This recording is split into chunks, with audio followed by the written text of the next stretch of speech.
Bueno, empezamos un capítulo más de El Dislate de la Onda Corta. Este es el episodio número 38 de esto.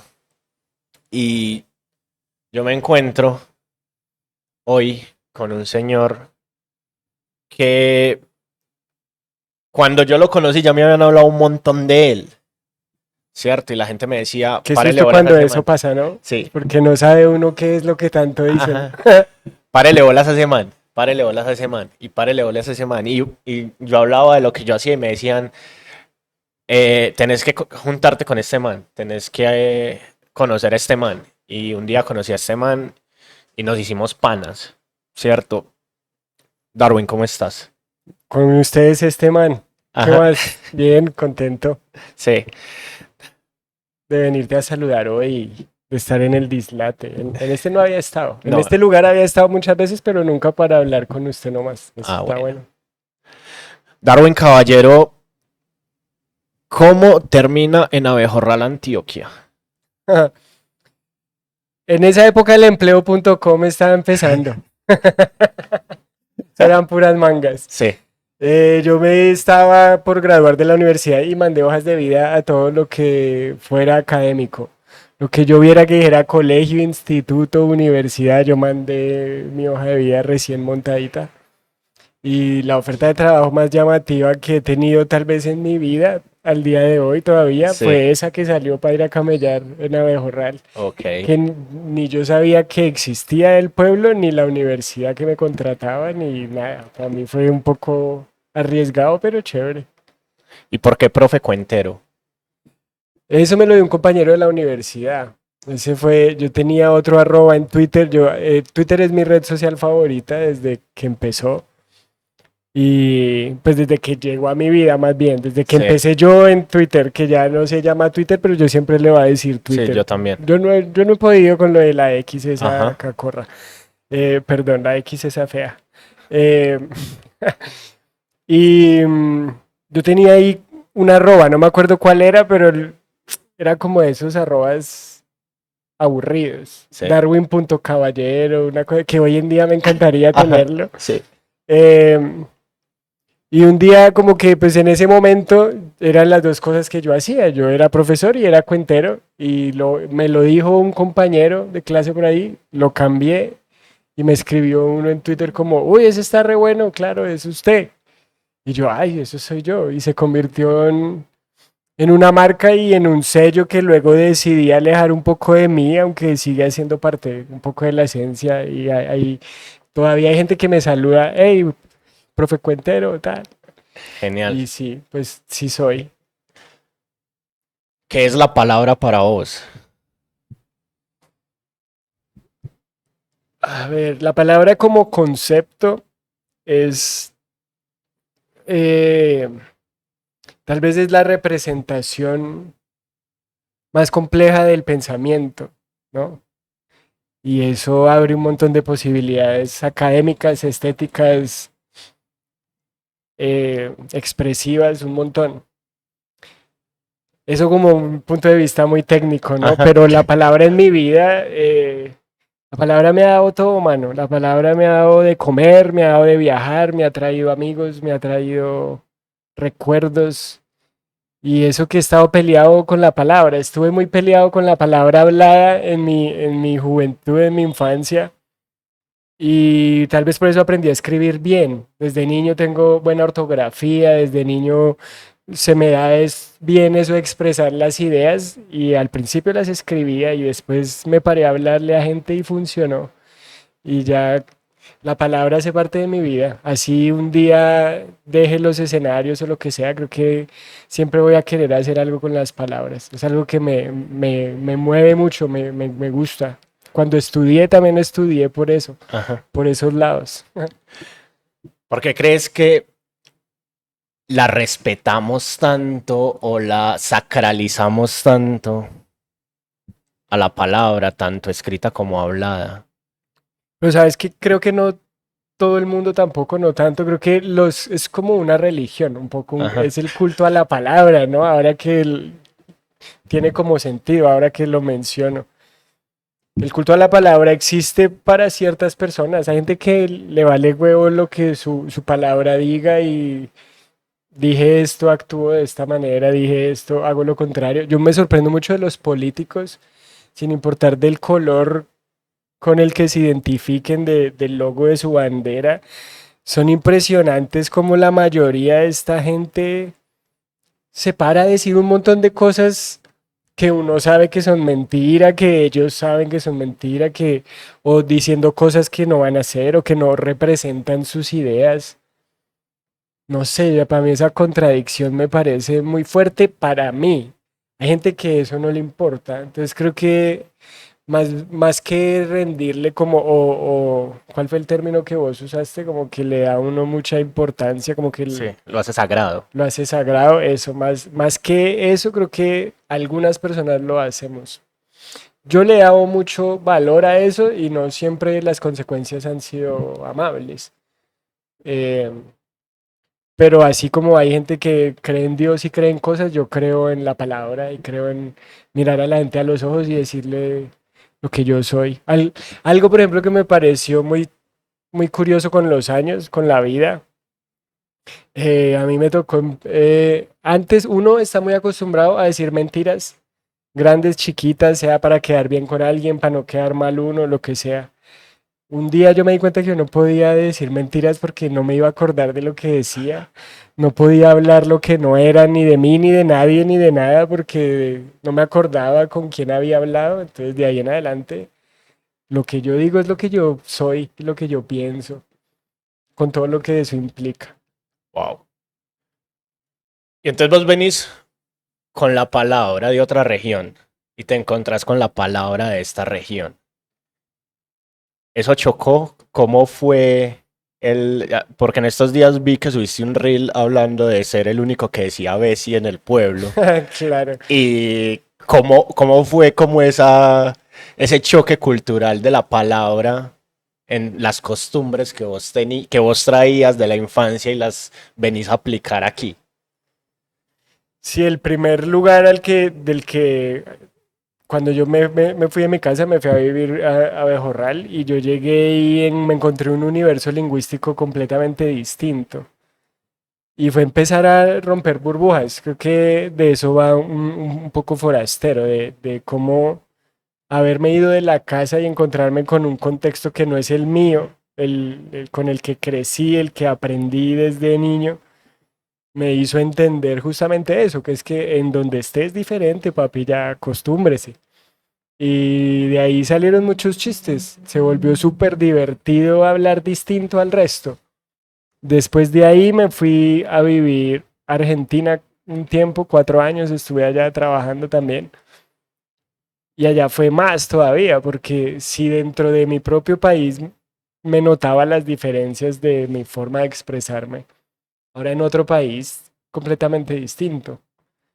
Y ahí me vi obligado a encontrar una suerte como de lengua común, como de soy yo y es la forma en la que yo hablo y la forma en la que yo me expreso, manteniendo esa esencia de mi origen, pero lo que yo diga me lo tienen que entender todos, así sea del país que sea, del color que sea, de la edad que sea, y es un reto, pero es divertidísimo y para esto de la comedia es muy interesante porque es el puente. Si no me entienden, no hay risa, porque no entendió lo que yo dije, obvio no va a entender con lo que yo quiero que se ría. Entonces eso de ser claro con el otro también parte de saberse distinto, de saber que es que esta palabrita que yo uso mucho, tal vez solo la usan en mi ciudad. Por ejemplo, hay unos verbos que yo me he dado cuenta que son de mi familia, porque no los he escuchado en ninguna otra familia. Ok. O de la región del campo, de donde es parte de mi familia en Boyacá, que es como esto yo solo lo he escuchado en este pueblo. No puedo esperar que porque, ay, es que yo hablo así, me vayan a entender en otro lado. Ya el yo soy así se ve desde otros rasgos también, desde el acento mismo. Ok. Y entonces hacías cuentería, eras profesor, hiciste chistecitos en Abejorral sobre ser foráneo, sobre ser forastero. ¿Y cuando dijiste no, me voy a dedicar a hacer comedia? ¿Cómo se te atraviesa la comedia a vos? Yo estaba con la cuentería. Gran parte de los comediantes de este país de una generación de hace por ahí 20 años fueron cuenteros. Y digamos que por ellos fue que lo vi materializado. Desde Andrés López en adelante, podría decir. Sí. Pero realmente yo conocí el género stand-up comedy en clase de inglés, Inglés General 3 en la universidad. La profesora nos puso un show de Ellen DeGeneres y ahí me pillé que era muy parecido a lo que estaba aprendiendo a hacer, que era muy parecido a la cuentería. Obvio no era narrativo, era eh, argumentativo, editorial, pues, pero era una vieja sola en un escenario con un micrófono hablando a un montón de gente. Yo estaba aprendiendo a hacer eso y eso hacían los manes que yo veía que me encantaba. Entonces, en ese momento yo supe que lo iba a hacer. No Sí. sabía cuándo, pero sabía que lo iba a hacer. Y ahí empezó ese camino de acercarme a la comedia. Y de hecho, en la cuentería muchos espectáculos y muchos cuentos están muy nutridos de humor y de estructuras cómicas, que ya cuando empecé a escribir stand-up, a hacer los shows y las obras y tal, a construir pues el material y el repertorio de stand-up, me di cuenta de que allá atrás había un montón de chistes bien hechos, pensados como chistes, que funcionaban muy bien. Obvio, con un Darwin más joven, no sé, menos recursos, peor parado, una voz más escondida, no sé, Sí. esas cosas que uno va corrigiendo en el camino. Pero sí muy consciente voy en el camino de lo cómico. También porque creo que viene con uno. Mi familia es muy divertida, mi familia es muy chistosa. eh, el boyaco tiene mucha chispa, mucho doble sentido, mucho... lo saludan a usted con un chiste, Ujú. siempre. Sí. Y eso me parece increíble y con eso crecí. Mi abuelito, mi papá, mis tíos. Siempre el saludo es un chiste y cualquier cosa que le van a decir se la pueden estar montando. Usted tiene que estar muy pilas de qué le está diciendo porque en cualquier momento lo caga si usted se deja. A Ok. menos que usted pueda responder con otro chiste. Creo que esa picardía medio rural viene con el colombiano, porque eso es allá en Boyacá, pero es igual el paisa y lo mismo los costeños, y es como por ese tejido comunitario tan íntimo que se crea en estas latitudes llenas de colores y sabores. Wow. ¿Cuánto llevas haciendo comedia? Parándome a hacer chistes, empecé en el 2017 como a mitad del primer semestre. Ok.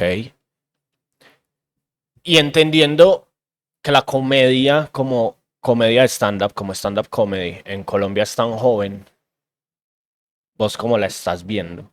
¿Cómo estás viendo el proceso que está viviendo en este momento? Que unos hablan de una tercera ola de comediantes y vos que has estado pues involucrado indirectamente con ella desde hace más de 10 años. Yo he estado cerca, digo, Ajá, yo estaba acompañando procesos y sí, viendo cosas. sí. Y ya que estás adentro, ¿cómo ves eso? ¿Cómo has visto ese proceso, ese crecimiento, ese movimiento? Me gusta mucho, creo que está en un momento muy interesante. Creo que estas nuevas generaciones de comedia, que sería lo que sucedió de Con ánimo de ofender para acá, contándolos a ellos y todo lo que eso produjo después, eso lo que hizo fue popularizar el género. El género era muy gomelo.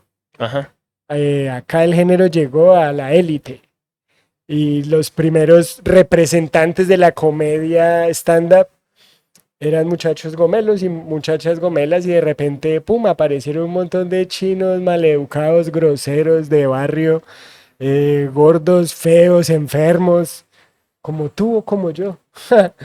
Y eso hizo que la gente dijera, uy, espere que es que aquí hay otra forma de hacer esto que me han mostrado toda la vida.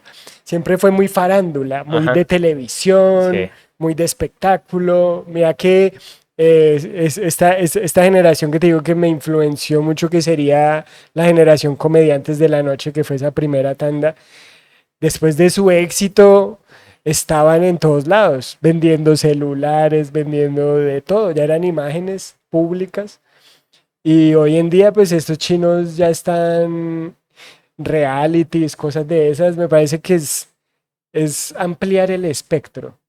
Y siempre que el espectro se amplíe es sano y es bueno y eso, o sea, eso nunca va a traer, nunca va a ir en detrimento ni del oficio, ni del gremio, ni de nada de eso. Al contrario, entre más gente haya, pues más opciones va a haber. Y se va a ampliar el espectro para que la gente consuma mucha comedia y dentro de todo eso diga, a ver, de todo esto que me gusta. Creo que es un consumo que se está generando. Antes era más restringido, antes no era un plan ir a ver un show de comedia. Aquí en Medellín ya está sucediendo que ya se convierte en un plan para ir con la novia y tal. En Bogotá también hace rato, usted por donde vaya a ver restaurantes, bares, show de comedia y la gente ni siquiera sabe a quién va a ver, pero vamos a ver qué hay hoy. Sí. A ver a quién encontramos en un open mic, por ejemplo. Que eso no había y eso creo que lo que hace es construir público, que es lo que necesitamos. Y es al ser un género nuevo, como vos decís, y diría que todos los comediantes de este país coinciden que si nos comparamos con los papás que son los gringos, somos como los bisnietos Ajá. haciendo stand-up. Entonces me parece que si lo vemos así, es muy genuino lo que sale. La comedia colombiana que se ve es eso somos, ¿no? No estamos hablando de los realities donde llevan a los influencers a ser chistosos, Ajá. de LOL y esas cosas, sino la comedia que se hace en la calle, desde comediantes de la noche hasta los comediantes que vea usted en un micrófono abierto. Usted como colombiano se ve representado en algún man de esos, en alguna vieja de esas, en lo que dice, en lo que hace, usted se encuentra en alguien. Creo que eso antes no pasaba tanto. Sí. Wow. En ese proceso de desgomelizar la comedia, vos abrís un Open Mic en Medellín. ¿Sí o qué?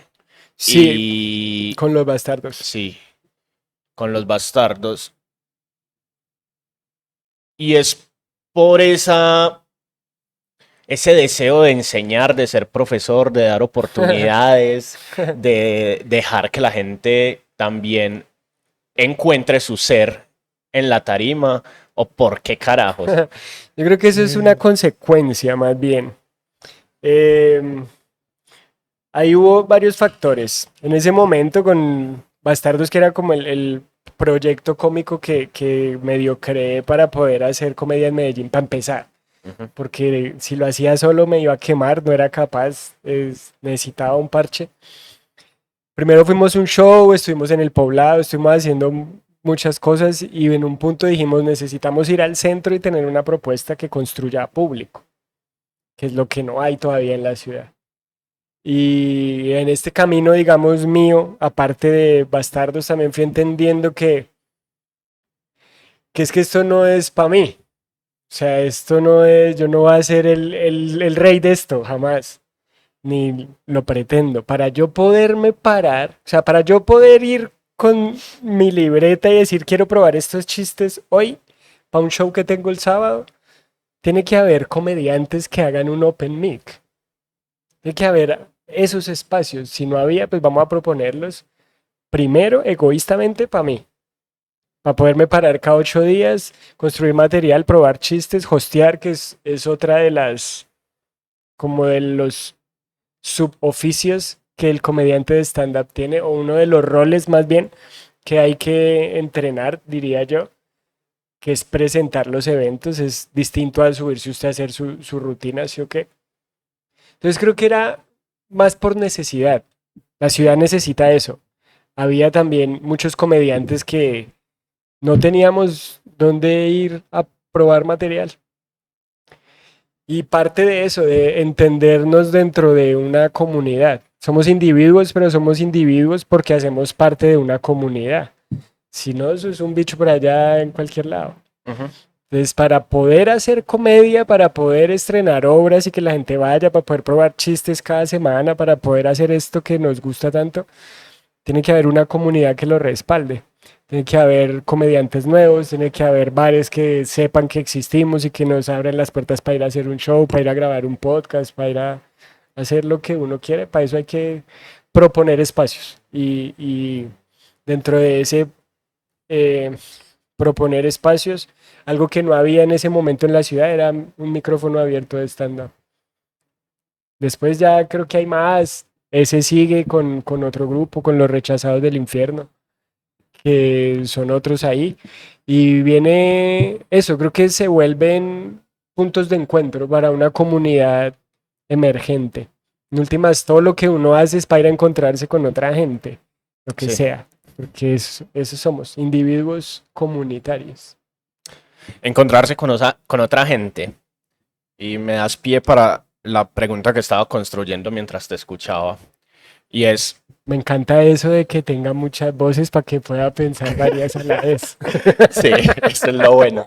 La personalidad múltiple funciona re bien para las entrevistas. Sí. Y es hablar de la individualidad, de generar un espacio para mí que se vuelve colectivo, hace que el que esté parado en la tarima sea yo o sea un colectivo. Me explico. ¿Qué tan individual es lo que uno hace en la tarima? Uf. Esa pregunta está buena. Porque si yo nunca he visto stand-up comedy y un día decidí ir a un show de stand-up comedy con mi pareja y lo que vi fue una mierda, lo más probable es que jamás vuelva a ver, por lo menos a esos, probablemente stand-up comedy. Porque si no había ido nunca y quise ir hoy y me pareció feo, pues baila.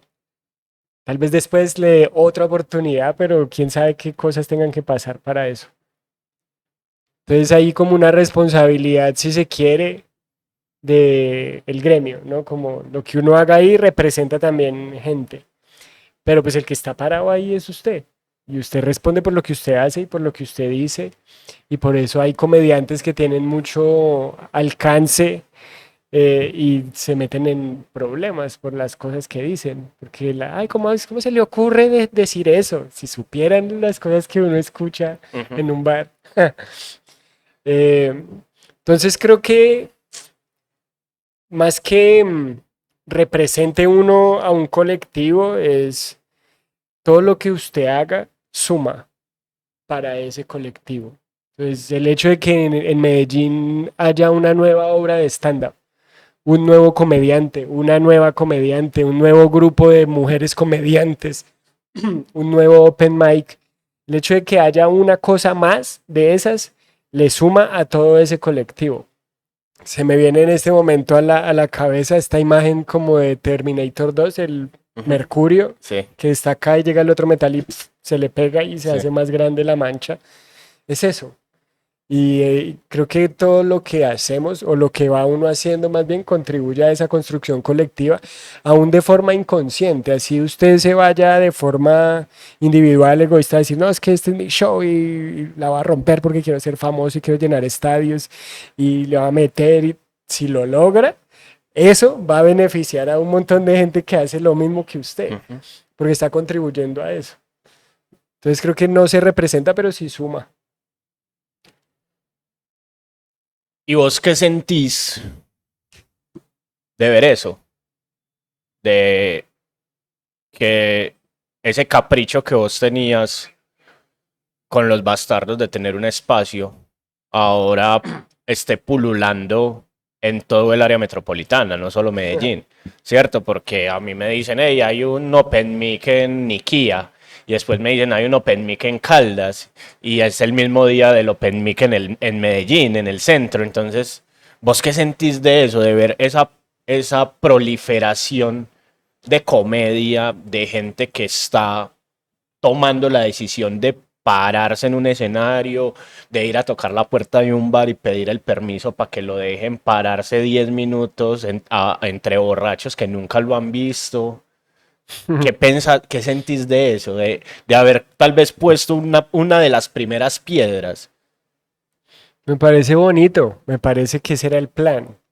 Me parece que aunque no hubiera sido el objetivo principal, era una de las cosas que queríamos que sucedieran.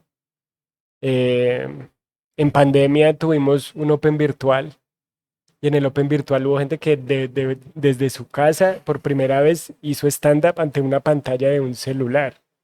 Qué loco eso. Ok. Y después ya fueron a los bares en vivo y fue como, creo que esto toca a mucha gente, tanto los que lo hacemos como los que lo ven. Y, y es grato ver que eso haga que sucedan cosas. Creo que el arte en general y el stand-up comedy en particular es tal vez uno de los géneros más democráticos que he conocido en la vida, justamente por la figura de los open mics. Usted puede no ser, usted puede que no conozca a nadie. Si llega un open de cualquier ciudad del mundo, usted llega, escribe open mic stand-up comedy, va, es probable que lo dejen parar ese día, porque usted no es de ahí. Ujú. O es probable que le digan, hoy no porque está lleno, pero pase mañana, pase la semana entrante, cuando sea. Entonces, el hecho de que cualquiera pueda hacerlo es muy valioso. Ya después que se sube, cada quien verá qué hace cuando se sube. Entonces, ese espectro, ¿no? Esa posibilidad de algo que no estaba, me parece que es muy bacano y de hecho me parece muy bonito que toda esta nueva generación de comedia en la ciudad, como que yo hice parte de ese primer año, que fue el 2017, que apareció un montón de gente, hubo un montón de cosas, obvio desde antes había gente haciendo muchas cosas, pero stand-up comedy, espacios, clubes, opens, shows de gente que nadie conocía, gente yendo a los bares.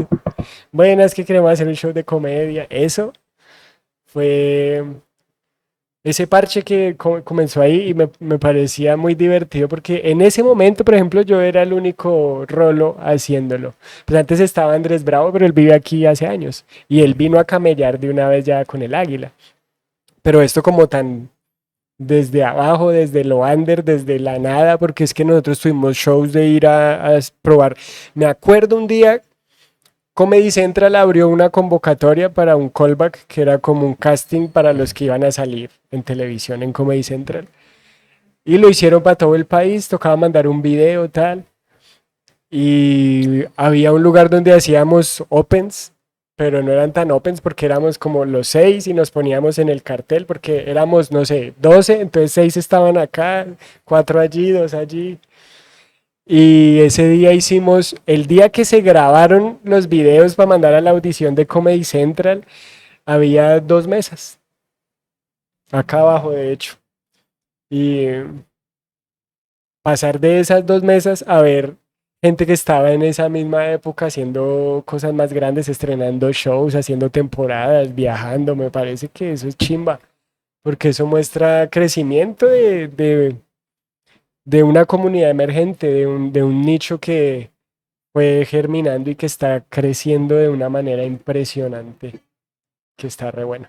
¿Crees que hay una comedia de nicho, underground, y hay una comedia más comercial? Sí, claro, claro, como, pero no por ser comedia, es porque así funciona el mundo. Y RBD llena tres estadios y conozco amigos músicos que hacen toques para 50 personas en su casa, Sí. porque son dos cosas diferentes, porque es para dos públicos distintos, porque esto maneja dinero, maquinaria. Entonces, por ejemplo, reggaetón. Si yo quiero hacer reggaetón, pues hay un man que dice, venga, que es que yo conozco a las personas de esta plataforma, de esta emisora, de este canal, conozco a este empresario que lo va a poner a girar y todo bien, vamos a hacer plata, usted me da a mí una parte y vas a ser, en 6 meses vas a ser famoso. Y así funciona el reggaetón. Ujú. Un pelado que esté haciendo rimas y haciendo beats con sus panas por allí en Belén, tal vez le cueste más llegar a hacer eso mismo que hacen los otros que están dentro de esa maquinaria. Entonces creo que por eso es que hablo del consumo. Es un bien cultural, es un producto de consumo cultural, más bien la comedia que recién la gente está empezando a conocer, siento yo. Por lo menos acá en Medellín es una tendencia nueva y creciente, que la gente empiece a pillar, ah, vea, pero es que hay mujeres, vea, pero es que hay de esto, vea, pero es que hay de todo. Y, y creo que más bien va por ahí la cosa. Y siempre va a haber como un espectro underground y un espectro más espectacular y siempre va a haber gente que la reciban y salga en todos los periódicos y la reciban en todos los noticieros y gente que no lleven a ningún canal de televisión por X razón, como con la música, como con los pintores, como con cualquier género que se mercantilice como todo, porque este mundo todo vale plata, todo se compra, todo se vende. Y hablando de consumo y hablando de fama, ¿cómo ves vos esa avidez y necesidad de fama que estamos teniendo nosotros como sociedad? Es por esta mierda, porque el celular nos permitió ilusionarnos con la idea de que todos queremos ser famosos y todos podemos serlo. Y no sé si todos queremos, y estoy seguro que no todos podemos. Ok. Pero esto nos permite pensar que sí queremos y que sí podemos.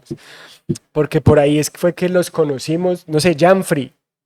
Sí. Janfrey ni siquiera sabe que es famoso, o sea, él ni siquiera sabe qué es lo que él significa dentro de las redes sociales, dentro de la sociedad, dentro de su familia, dentro del país. Creo que la fama nos la han vendido. Vea que obviamente yo me siento muy lejos de la fama como de vivirla y de llegar a tenerla y de como interés propio. Supongo que la fama trae plata, supongo. Pero más allá de eso, si usted ve a la gente famosa realmente, no sé, Messi, Jim Carrey, todos ellos cuando hablan, no les gusta la fama. Es como que es un peso, como sí, tengo todo esto chimba, pero además de eso me toca cargar con el peso de ser famoso. Em, Creo que es una necesidad que nos inventaron y nos metieron por los ojos, así como a la gente no sé, mentiras que sí se sabe quién. ¿Quién le dijo a la gente que la hamburguesa se come con papas fritas y que a las papas fritas se le echa salsa de tomate y que la mejor compañía para una hamburguesa es una gaseosa de esas negras? Pues los que venden las gaseosas, los que venden las salsas de tomate. Y la gente se deja comer ese cuento porque por todos lados, como fumar cigarrillo, por todos lados se lo vendieron a usted en otra época. Hoy en día ya es otra época, ya está mal visto fumar cigarro.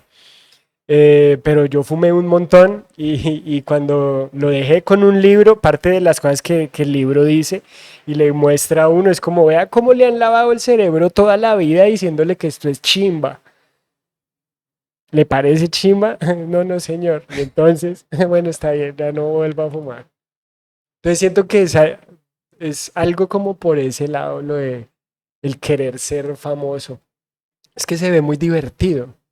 Obvio que se ve muy divertido viajar por el mundo, se ve muy divertido tener chimba de carro, chimba de casa, que le pidan fotos, que lo inviten a hoteles y a restaurantes y no pagar, no sé, supongo que eso debe ser muy divertido. Pero creo que no debe ser un objetivo para uno en la vida, porque entonces si mi objetivo es ser famoso, voy a ser famoso a costa de lo que sea, así como EPA Colombia. Sí. o, o qué quiero, ¿no? Y ahí siempre entra esa discusión o esa conversación entre la fama y el reconocimiento. ¿Usted qué prefiere? ¿Ser famoso o que lo reconozcan? Entre más reconocimiento, más fama, más prestigio, más plata, más lo que sea, pero es distinto, Sí. porque la fama es más efímera y más, creo que es más arbitraria o más accidental. El reconocimiento requiere de trabajo y construcción de algo para que lo reconozcan. Así sea malo, así a usted no le guste, por ejemplo. Sí, sí. Volviendo al reggaetón, hay un man por ahí que me escribe en Pereira que me cae bien, el Guerra, porque me tira, yo no lo conozco, y me tira una moral, una buena onda, así, no, hágale camello, yo creo en usted, qué chimba lo que hace y tal. Y el man le encanta el reggaetón, creo que es como música urbano o algo así. Y el man dice, es que ustedes se raye con el reggaetón. No importa, funciona re bien el ejemplo acá de el reggaetón. Puede que a mí no me guste, pero yo lo reconozco. Sí. Apenas suena, usted ya sabe qué es.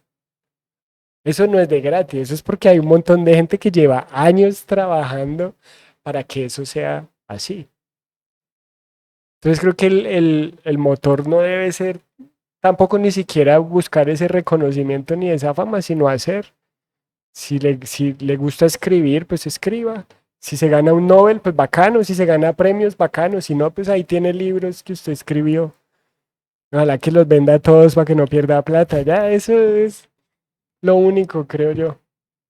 Y lo mismo pasa con los shows de uno. Ajá. Se estresa uno mucho ahorita con el estreno que estábamos conversando. Claro, uno es un estrés ahí como todo huevón y en últimas es pues qué chimba que va a estrenar otro show, más bien relajarme y disfrutar de, vamos a presentar una obra nueva, disfrutémosla en vez de sufrirla. Porque el sufrimiento viene por todas esas arandelas que están puestas ahí alrededor del hacer o del crear. Yeah. Hablaste de Janfrey y se me vino a la cabeza un pensamiento que tengo hace mucho rato al respecto de Janfrey. Es que hay un amigo que tiene unos chistes muy buenos de Janfrey que habla justo de eso, el Ok. Juan Giraldo. ¿Y quién? Para que lo pille, Juan Giraldo, de Sí, Cali. de Cali. Listo. Resulta y sucede que Janfrey no sabe que es famoso, ¿cierto? Pero posiblemente va a tener que cargar con el peso de la fama, ¿cierto? ¿Y por qué lo pongo aquí? Porque en estos días descubrí que el chico de Oxxo, de los condones, el de la carita de ¿cierto? Hace en vivos en TikTok Sí, vi un video. saludando a la gente y haciendo la misma cara, Haz pero lo ya, tuyo, va. ajá, sí, pero ya tiene 20 años. 20 años, o sea, Claro, ya es un joven adulto, ¿cierto? claro. Un adulto joven. ¿Vos crees que estamos también generando daños en pelados muy jóvenes al tener esos procesos de fama y de viralización? Diría que cada época trae sus consecuencias, porque es que eso no era posible hace 20 años. Tocó ahora y después van a ser otras cosas. Es como el fenómeno con los streamers. A mí, que soy un señor con canas, que estoy más cerca de los 40 que de los 30, para mí es rarísimo ver pelados que se sientan a ver gente jugar Ajá, videojuegos en YouTube. sí, Porque en mi época lo divertido era jugar los videojuegos. sí. Y un día, no me acuerdo si fue usted, no me acuerdo si fue acá, o alguien me dijo, ¿qué tan distinto es eso de cuando uno iba y se paraba a ver a los otros jugar maquinitas? Eh, Mortal Kombat, ya, papá, y usted estaba atrás viendo la pelea en las maquinitas. Es lo mismo, Fue acá. solo que es otra época, ¿sí o no? Entonces creo que esos fenómenos de ser viral y ser Instagramer y pues, eso es con lo que nos tocó vivir hoy en día. Vea que hasta los consumos de drogas y eso cambian con los años. Hace años eran unas, después fueron otras, ahora hay otras, después va a haber otras. Y cada época va a traer sus cosas que no entendemos, sus cosas que nos parecen que no están tan bien, tal vez. Pero los dilemas éticos y morales van a estar ahí independientemente de la época. Hay que irlos viendo ya. Su familia verá, Janfrey verá, en ese momento es un niño, es Macaulay Culkin en la primera. Sí. Y ya todos vimos lo que le pasó a Ama- Macaulay Culkin hasta ver lo que creo que ya está bien otra vez, pero es que ya tiene como 40 años, le costó toda la vida entenderse como persona, porque toda su infancia fue celebridad. Y le pasó a él cuando esto no existía y le pasó a Janfrey ahorita y le va a pasar a una inteligencia artificial después. ¿Cuándo descubriste que eras forastero? Mm, pregunta compleja. A ver, La respuesta corta por el nombre de la obra y tal. Fue este año que estaba en Bogotá y me fui a vivir allá un tiempito como para tomar aire de cosas y a estar con mis papás un tiempo también. Y me sentí forastero allá también. Me sentí forastero en Bogotá y cuando durante todos estos años, ya va a cumplir como 15 años desde que me fui, y yo siempre pensé que estaba yendo como a mi lugar, y ya no es tampoco. Si me siento forastero en el lugar en donde me sentía mi casa, es porque en ningún lado pertenezco ya. Y ahí me sentí súper forastero y ahí salió la idea de, uy, este nombre está bueno, vamos a hacer algo y surgió la obra. Pero si el forastero es el que no pertenece a un lugar, yo nunca me he sentido cómodo en ningún lado, creo. Creo que siempre me sentí como, sí, como que no encajaba en el salón, en la cuadra. El... Creo que siempre fui un poco forastero y eso fue lo que me hizo echar a andar un poco también, a ver dónde. Y resulté encontrándome en la palabra, que fue lo que empezamos hablando, y en el escenario. Que, por fortuna he podido pisar muchísimos escenarios en muchísimas ciudades y en ninguna función me he sentido forastero jamás. Ni acá, ni en otra ciudad, ni en otro país. Jamás me he sentido forastero mientras estoy en el escenario haciendo lo mío, o lo que quiero hacer, o lo que me dejan hacer. Pero afuera en la calle sí me siento súper forastero, un montón. Acá en Medellín, por ejemplo, que es la segunda ciudad en la que más tiempo he vivido, tengo amigos, tengo pareja, todo. Ya aquí es mi vida, la estoy haciendo aquí hace años, ya va a cumplir 8 años acá. El primer lugar al que me fui fue con paisas, o sea, es la cultura que más conozco aparte de la mía. Y acá me sigo sintiendo súper forastero todos los días, por alguna razón. Entonces creo que siempre me voy a sentir forastero porque no importa en dónde esté, creo que eso está ahí dentro, el no sentirse cómodo, pero esa incomodidad lo hace a uno moverse. Si usted está en el bus y la silla le talla, pues usted se acomoda y se mueve para ver cómo puede hacer que ese viaje sea más placentero o menos tortuoso. Y si el bus fuera la vida, creo que de eso se trata, de acomodarse en la silla de la mejor forma que uno pueda. Uy, acá está el sol, me va a hacer en esa silla de allá y pasarse para el otro lado, a pesar de que esa silla va a estar fría y le toca calentarla otra vez o lo que sea. Tiene el forastero ahí atrás. El no acomodarse y saber que si se mueve igual tampoco se va a acomodar. ¿Para qué te sirve la incomodidad? ¿Para qué me sirve la incomodidad? Para chimbearme la vida, será. No, y para esto, para moverse. Creo que si somos un poco trascendentales o filosóficos, diría que para sentirnos vivos. Eh, ¿A usted le duele una rodilla? Porque tiene una rodilla. Y puede que ni le pare bolas a su rodilla hasta que le duele la rodilla. Y dice, oiga, me está doliendo la rodilla hoy, ¿qué habré hecho? Cómo me senté? Eso, un poco. Eh, si está incómodo con una idea, con un hecho de la realidad que le agobia, con una emoción, con un trauma suyo, con alguna opinión que usted tiene, pues tal vez lo mejor que pueda hacer con eso es hacer algo, mover eso para que de ahí salga algo. Y tal vez esté más cómodo, que es un poco lo que hace uno o lo que creo yo que hace la comedia en mí, más bien, no lo que uno hace, sino lo que la comedia hace en mí, que es ayudarme a sanar un montón de cosas y a entender un montón de cosas. No sé, para hablar de depresión, en vez de quedarme en la casa encerrado y triste mirando para el techo y pensando que la vida no tiene sentido, pues de pronto hacer un chiste sobre eso es mucho más grato para mí.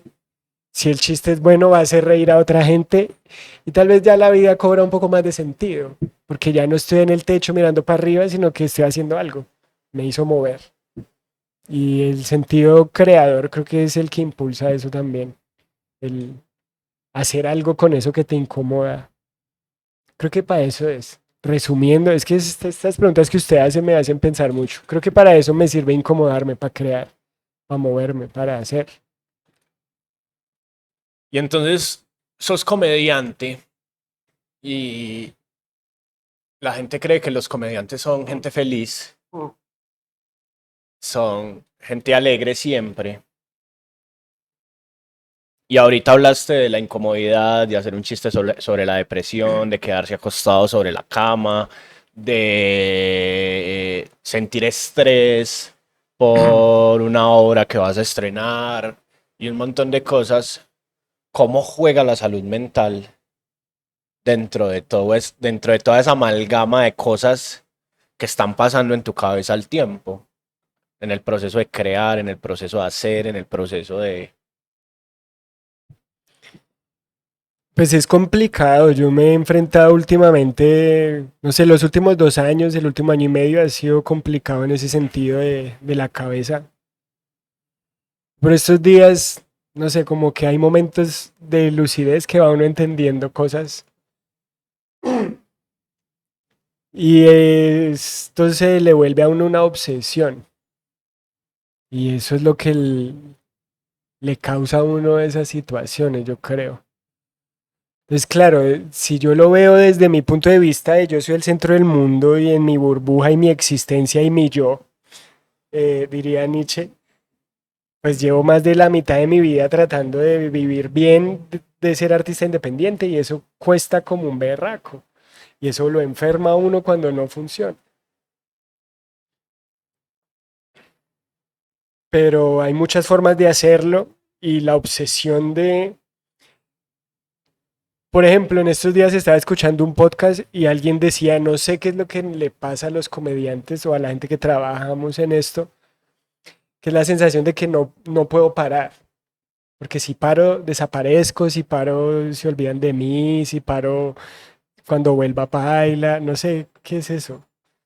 Pero eso hace que usted esté ahí, dele y dele y dele y de repente lo más importante para usted se vuelve su carrera. Y no debería ser así. O eso me está pasando a mí, o me pasó a mí, o es lo que he venido entendiendo. Como me he alejado de mucha gente, me he alejado de amigos, me he alejado de familia, eh, han pasado cosas en la casa, en fin, un montón de situaciones que son producto de mi ensimismamiento, de encerrarme, sea porque me tengo que encerrar a crear esta obra, porque necesito concentrarme, porque necesito silencio, o sea porque estoy muy mal, la vida me está pesando mucho y no quiero joder a nadie, prefiero estar solo. Y eso, ese ostracismo en el que se mete uno es consecuencia de la obsesión por hacer algo que se supone que es divertido y que es bonito y que es para alegrar a la gente, porque uno se va porque se va a poner a sufrir por algo que se supone que a mí me divierte. Se supone que es que esto a mí me gusta mucho, yo porque lo sufro. Es porque se le pone a uno muy seria la cosa también. Y se le pone a uno muy seria la cosa es que cuando tu bienestar económico, tu bienestar en tu vida en general depende de cuánta gente va a tus shows, de cuánta gente ve tus videos, de qué voy a hacer este mes, de cuál es el otro proyecto, de hacer y hacer y hacer y hacer y hacer, pues uno es un cuerpecito nomás, uno se cansa. Y la mente sí le dice al cuerpo, hey, espere que es que aquí hay que hacer una pausa, si no, no vamos a hacer nada de lo que usted quiere. Entonces creo que hay que aprender a lidiar con eso. Y paradójicamente o contradictoriamente, eh, la mejor forma es hacerlo, seguir haciéndolo. Entonces hubo un episodio muy oscuro que tuve en este último tiempo, el que te hablaba, no sé, en el último año, diría. Un momento así de esos en que uno no ve luz por ningún lado, así en la cueva absoluta, diciendo, fue puta. Y estaba en mi cama y decía, ¿qué se aferra la gente cuando está así? ¿De qué hablan? No, del amor de mi familia y la fe en Dios y tal, y yo no creo en Dios. Mi familia me ama y siento el amor, pero yo a qué me aferro. Si yo no creo en nada, Entonces, ¿yo a qué me aferro para existir, para darle sentido a esto? Me di cuenta que en lo que yo creo es en crear. Creo en el arte y creo en lo que el arte genera en las personas. Creo en lo que artistas que me gustan han hecho en mí. Escuchar una canción y que me llene el espíritu, leer algo y que diga, uff, eso fue porque alguien sintió algo y lo plasmó, creó algo para otras personas. Y se volvió ese el refugio y de hecho de ahí surgió Forastero. Pues si estoy tan mal y la gente cuando está mal se refugia en Dios, pues mi Dios es esto que yo hago. Y si yo creo en esto, pues vamos a crear, que es en lo que creo, es en crear. Entonces vamos a hacer. Y ahí vemos qué va pasando. Y en el hacer, pues uno se distrae y se parcha y se entretiene y disfruta el proceso. Y más bien es una constante por recordarme em, que lo divertido es hacerlo. Es el proceso de hacer. Y no hay que dejarse agobiar ni por las expectativas, ni por lo que uno quiere, ni por lo que no funciona como uno quiere, porque casi nada sale como uno quiere. O siempre sale algo. Sí. Entonces es más chimba disfrutar de eso que sí sale, porque lo más probable es que eso esté bueno, así no sea lo que usted quiera. Wow. Creo que lo que nos juntó, lo que nos hizo como congeniar, El match. sí, el match y engancharnos fue el hacer, Ujú. ¿cierto? Que yo hago muchas cosas que vos siempre estás pensando en hacer y siempre estás haciendo, ¿cierto? ¿Y por qué es importante hacer?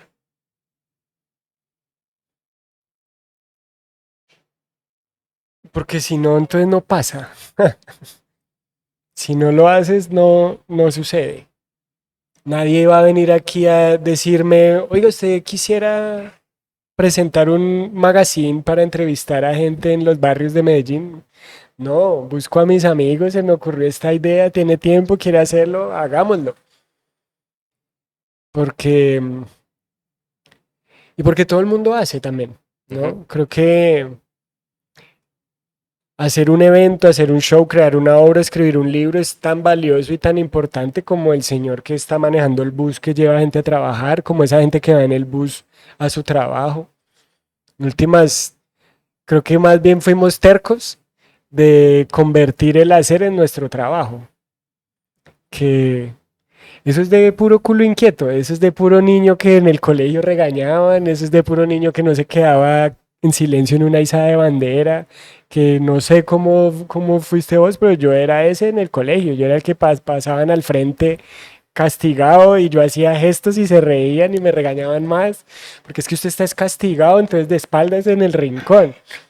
Y hoy en día... Y hoy en día, pues vean lo que hacemos, que es muy curioso eso. Creo que hay espíritus más inquietos que otros. Hay gente que le gusta hacer, y hay gente que le gusta dirigir, y hay gente que le gusta hacerle caso a alguien que lo lidere, y hay gente que es líder, y hay gente que es follower, y hay un montón de roles que podríamos, que hay gente que se ha dedicado a estudiar y analizar, pues desde la antropología. Pero creo que sí, la necesidad de expresar, por las razones que sea, el que hace es porque quiere expresar.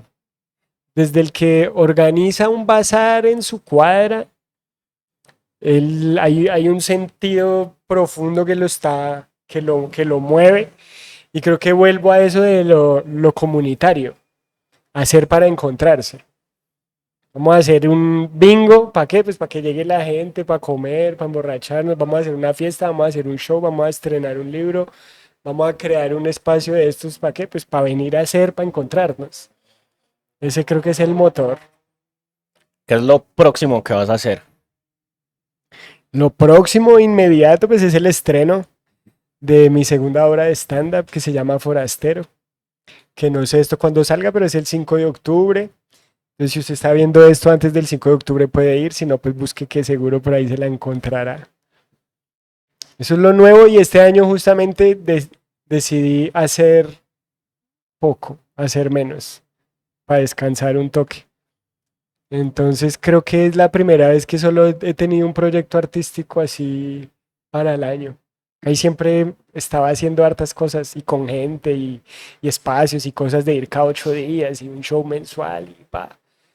No, este año voy a ir con mi showcito nuevo ahí, eh, trabajándole con amor, esperando que salga bonito y ya el otro año supongo que con más energía ya vendrá el hacer, que el hacer va a ser mover ese show y otro montón de ideas que siempre están ahí en la cabeza o en proceso o empezadas trabajándose.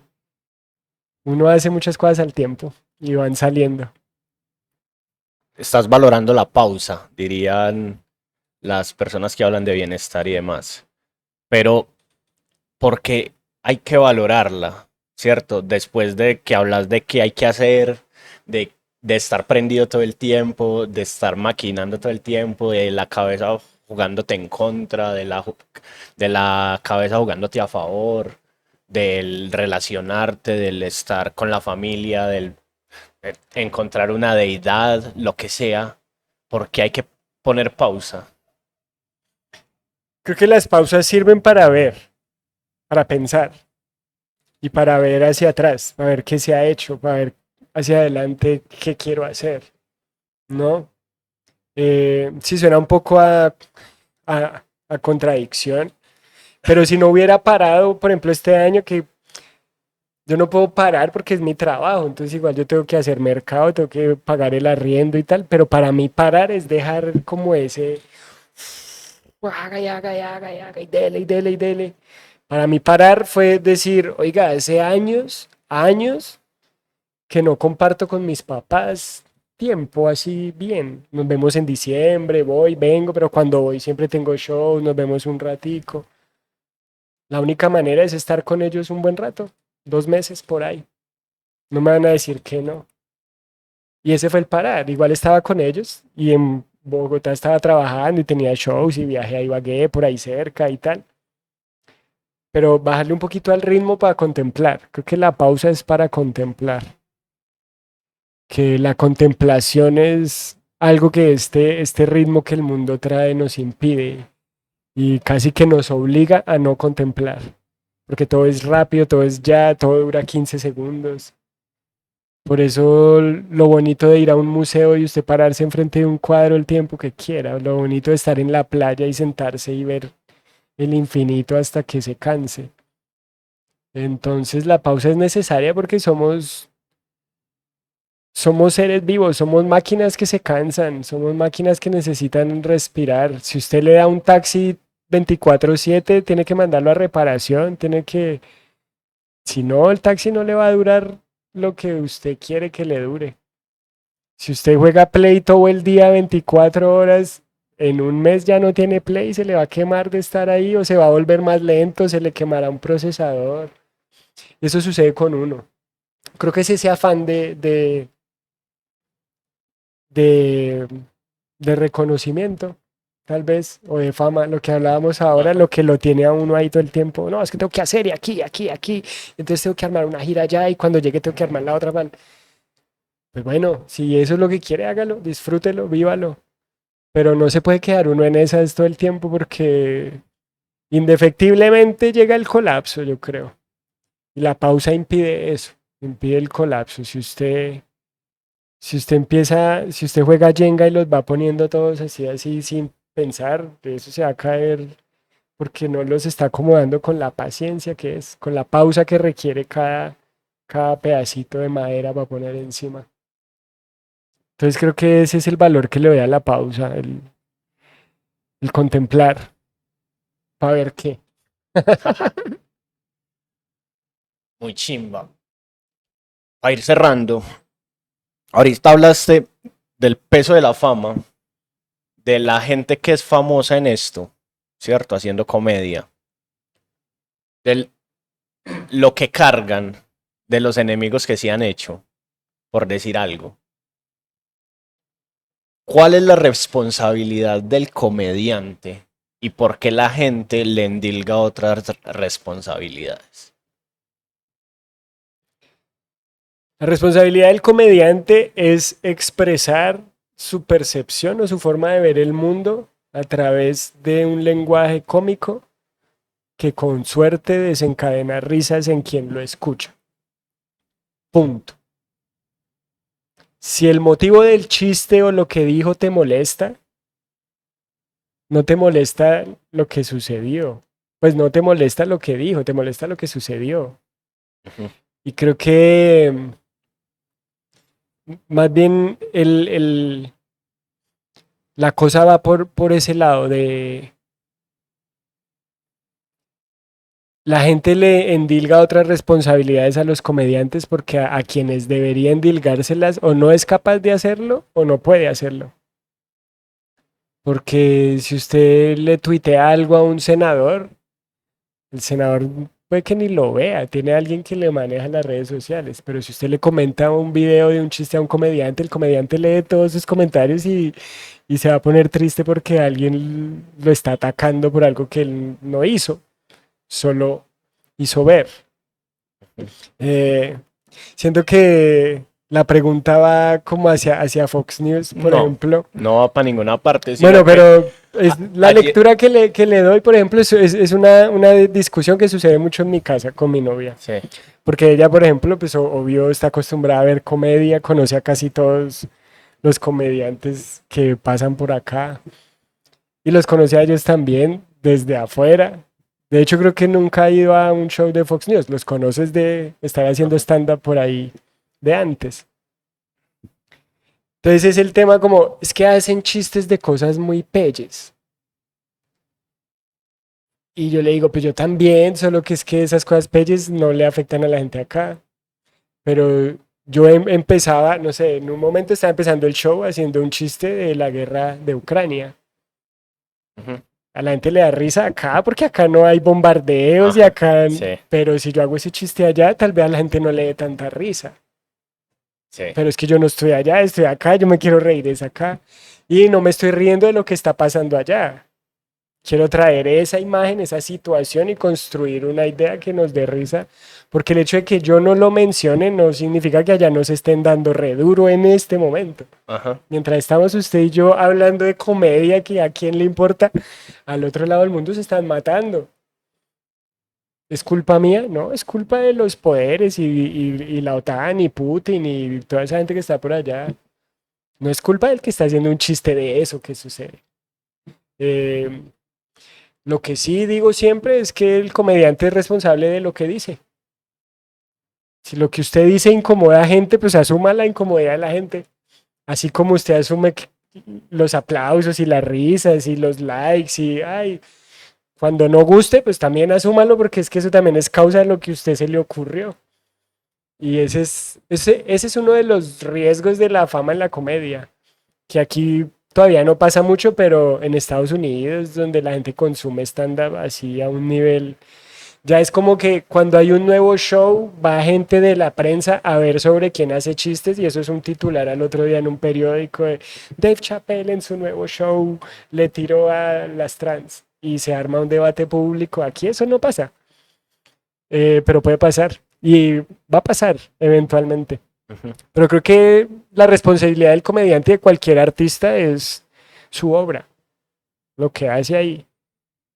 La interpretación es una responsabilidad subjetiva. Eso era. Es que ayer nomás estamos hablando de eso, pues de la responsabilidad que tiene uno sobre la tarima y la responsabilidad que tiene la persona que recibe el chiste y la interpretación que le da. Entonces, ¿quién es responsable de qué? No, y que si hay algo feo que dijo el que está en la tarima y no le gusta, pues usted no se ríe. Ajá. Esa es su responsabilidad. No me río porque no me gusta. No le vuelvo a pagar una boleta, no voy a eso, no.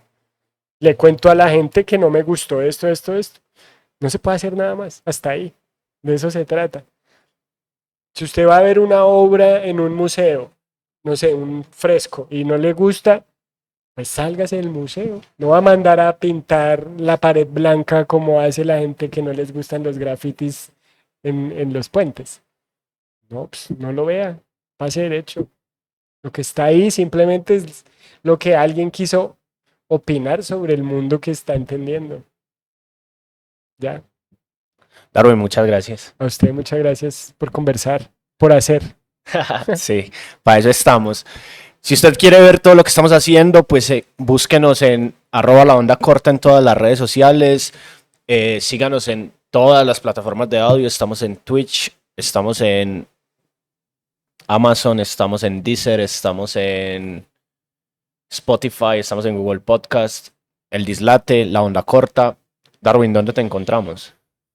@Darwin Caballero o en todas las redes sociales y por ahí en la calle me la paso. De una. Mucho amor para todos. Muchas gracias.